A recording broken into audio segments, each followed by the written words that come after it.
नमस्कार, ABP reporter में आपका स्वागत है। मैं हूं विकास भदौरिया। खबरों के सिलसिले को नए सिरे से आगे बढ़ा लेते हैं, विस्तार से आपके सामने खबरें रख देते हैं।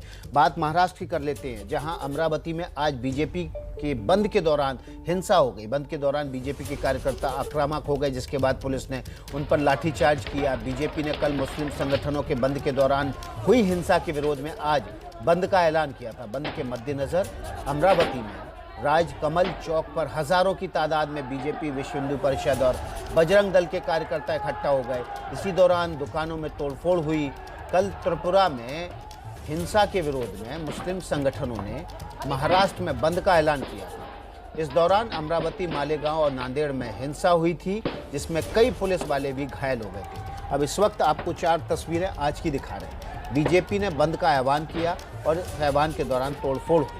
पुलिस से भिड़ंत भी हुई। अमरावती में लाठीचार्ज के बाद भारी तनाव का माहौल। अमरावती की ये तस्वीरें, जब बीजेपी के कार्यकर्ताओं पर लाठीचार्ज किया, ज़बरदस्त तनाव। इस वक्त अमरावती में कल मुस्लिम संगठनों के बंद के बाद वहां पर हिंसा हुई थी। इस हिंसा के विरोध में बीजेपी ने बंद बुलाया। हजारों की तादाद में लोग इकट्ठे हो गए और इसके बाद पुलिस को बल प्रयोग इस भीड़ को काबू में करने के लिए करना पड़ा।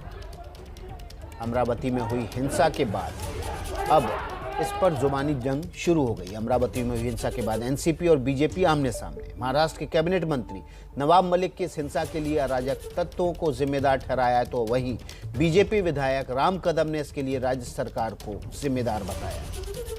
शिया वक्फ बोर्ड के पूर्व अध्यक्ष वसीम रिजवी द्वारा लिखी गई किताब को लेकर देश भर में लोगों ने निषेध दर्शाने के लिए बंद का आह्वान किया था।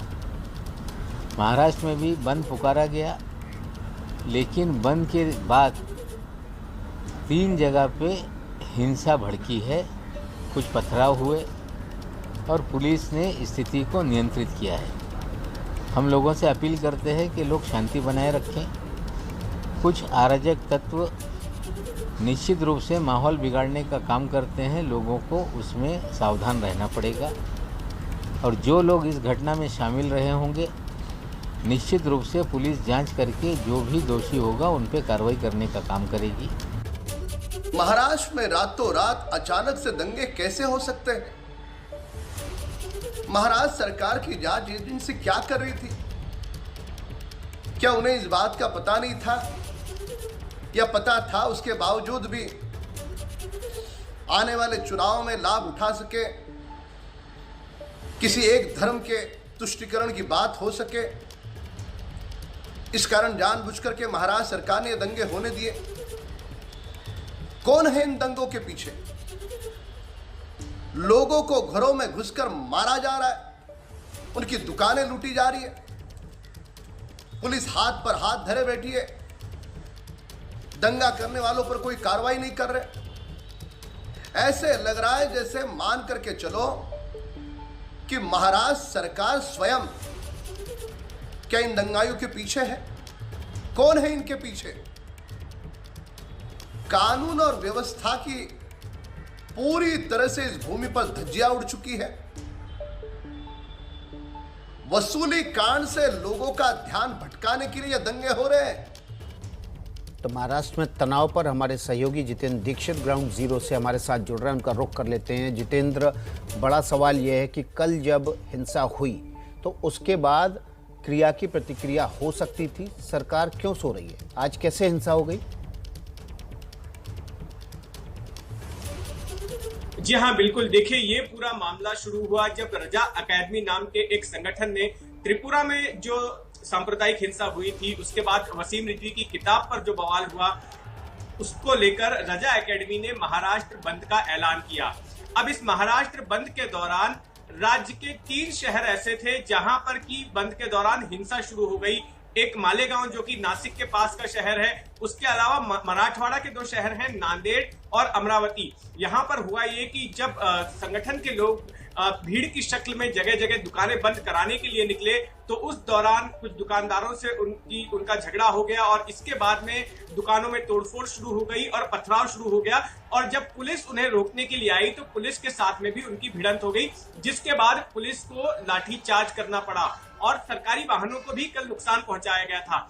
इसके जवाब में आज अमरावती शहर में बीजेपी ने और तमाम हिंदुत्ववादी संगठनों ने बंद का ऐलान किया था और आज बड़े पैमाने पर सुबह से ही इन संगठनों के कार्यकर्ता जमा होना शुरू हो गए थे। खास करके अमरावती शहर का जो राजकमल चौक का इलाका है, वहां पर करीब 10 से 15 हजार कार्यकर्ताओं की भीड़ वहां इकट्ठा हो गई थी और एक रैली की शक्ल में आगे बढ़ रही थी। और इसी दौरान वहां पर हिंसा शुरू हो गई, पथराव शुरू हो गया, दुकानदारों के साथ जो है मारपीट शुरू हो गई, दुकानों पर पथराव शुरू हो गया और फिर पुलिस ने वापस से लाठीचार्ज किया।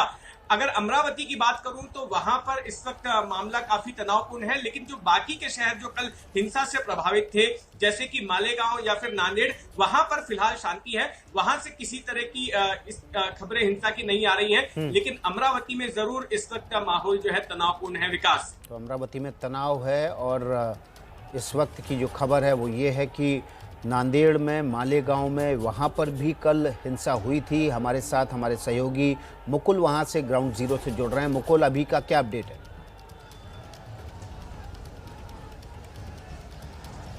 देखिए, कल यहाँ पे हिंसा जरूर हुई थी, हजारों की तादाद में लोग इकट्ठा हुए थे, पथरावबाजी हुई थी, लेकिन अभी स्थिति पूरी तरह से काबू में आ चुकी है।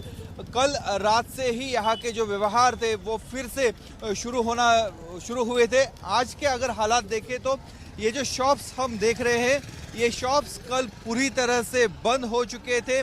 यहाँ पे भी बड़ी तरह से हिंसा हुई थी, लेकिन अभी सामान्य हालात दिखाई दे रहे, जो कि रोज यहाँ पे होते हैं उस तरह के व्यवहार यहाँ पे होते हुए दिखाई दे रहे।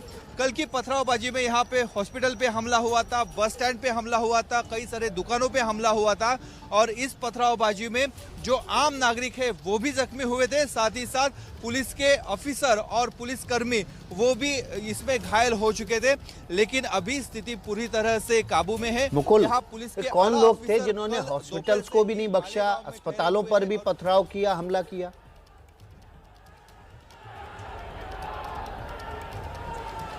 जी जरूर, एक इलाका ऐसा था जो नया बस स्टैंड करके इलाका है, वहां पे ये जमाव इकट्ठा हुआ था और वहीं से पुलिस पे पथरावबाजी हो रही थी।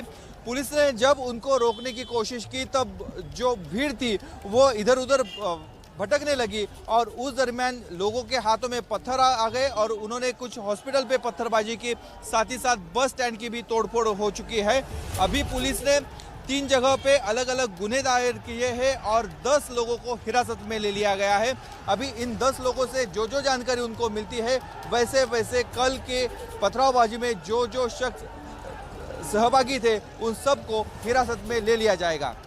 जी, तो मुकुल बता रहे हैं कि वहाँ पर अभी हालात मालेगांव में, नांदेड़ में अभी शांतिपूर्ण है, लेकिन अमरावती में हिंसा आज भी हुई है। पुलिस प्रशासन पर सवाल उठ रहे हैं। अभी इस खबर पर बने हुए हैं जितेंद्र दीक्षित। तो मुकुल, आपका बहुत बहुत शुक्रिया इस अपडेट के लिए। जो भी अपडेट होगा सबसे पहले आप जितेंद्र दीक्षित और मुकुल के जरिए एबीपी न्यूज़ पर देखेंगे।